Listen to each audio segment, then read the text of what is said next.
कल भगवान श्री कृष्ण का जन्मदिन था। कल रात हर गली में भजन गूंज रहे थे, हर घर में दिए जल रहे थे, हर हृदय में उल्लास था। लेकिन आज चारों ओर हर मंदिर में सन्नाटा है। फूल मुरझा गए, पंडाल खाली हो गए।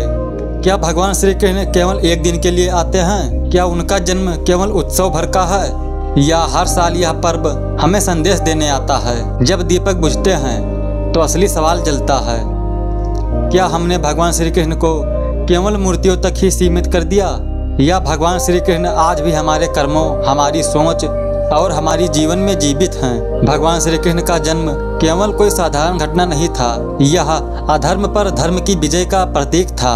कंस ने देवकी को कैद कर लिया क्योंकि उसे भय था कि देवकी का 8वां पुत्र ही उसका वध करेगा। रात के अंधेरे में वासुदेव अपने पुत्र को टोकरी में रखकर यमुना पार करते हैं। यही है भगवान श्री कृष्ण का पहला संदेश। जब अन्याय अपने चरम पर होता है तो सत्य अपना रास्ता खुद बना लेता है। आज का कंस कौन है? भ्रष्टाचार, लालच और नफरत। हर इंसान के जीवन में एक मथुरा का अंधकार है, लेकिन जब हम साहस करेंगे तब हमारे अंदर भगवान श्री कृष्ण जन्म लेंगे, क्योंकि भगवान श्री कृष्ण का जन्म हर उस दिल में होता है जो अन्याय के लिए खड़ा होता है।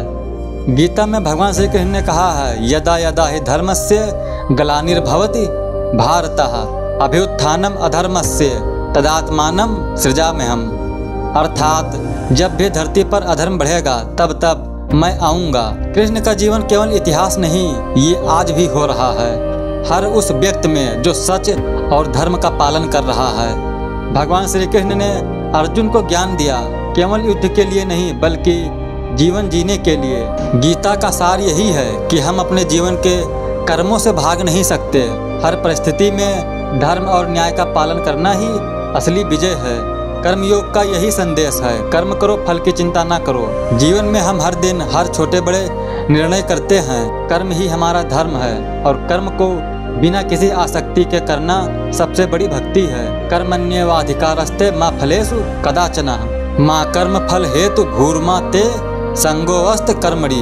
अर्थात तेरा अधिकार केवल कर्म करने में है, उसके फल का नहीं। ज्ञान योग हमें समझाता है कि आत्मा अमर है, शरीर नश्वर है, लेकिन आत्मा कभी नष्ट नहीं होती। हमारे कर्म और विचार तभी मूल्यवान होते हैं जब हम इसे आत्मा की दृष्टि से देखते हैं। भक्ति योग में कृष्ण कहते हैं, मन, वचन और कर्म को समर्पित कर दो। भक्ति केवल पूजा या मंत्र नहीं बल्कि जीवन में हर कार्य को ईश्वर को समर्पित करना है। जब मनुष्य अपने कर्म को ईश्वर को अर्पित करता है तब जीवन का तनाव समाप्त हो जाता है। भगवान श्री कृष्ण कहते हैं, जो ज्ञान गुप्त है वही सबसे बड़ी शक्ति है। आध्यात्मिक ज्ञान से मनुष्य अपने भीतर के भ्रम और अंधकार को दूर कर सकता है। यही ज्ञान जीवन को सच्चे अर्थ में प्रकाशमान करता है। संन्यास का अर्थ केवल संसार से अलग होना नहीं है, यह अपने कर्म और आसक्ति को त्याग कर मोक्ष की ओर बढ़ने का मार्ग है। गीता कहती है, अपने कर्तव्यों का पालन करते हुए मन को ईश्वर में लगाओ। यही सच्चा संन्यास है। गीता का सार आज भी उतना ही प्रासंगिक है। जीवन के दबाव में संतुलन बनाए रखना, अपने कर्मों में निष्काम होना, प्रेम, भक्ति और ज्ञान के माध्यम से अपने जीवन को पवित्र बनाना। भगवान श्री कृष्ण ने हमें यह सिखाया, केवल जन्माष्टमी मनाना पर्याप्त नहीं, जीवन में गीता के उपदेशों को उतारना यही असली पूजा है। जन्माष्टमी का उल्लास तो अब शांत हो गया है, लेकिन असली उत्सव तो अब शुरू हुआ है। जब हम भगवान श्री कृष्ण के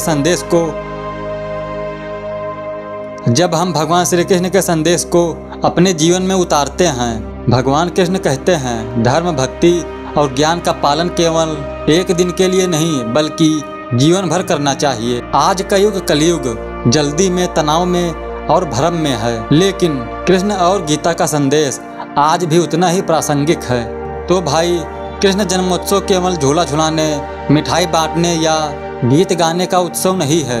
असली उत्सव तब होता है जब हम अपने जीवन में उनके संदेशों को उतारते हैं। कर्म योग अपनाओ, भक्ति और प्रेम से जियो, ज्ञान और आत्मा का पालन करो। मैं शिवम गोस्वामी इस वीडियो को यहीं पे खत्म करता हूँ। फिर मुलाकात होगी अगले वीडियो में एक नई दिव्य रहस्य कहानी के साथ। तब तक के लिए बहुत बहुत धन्यवाद। जय श्री कृष्ण।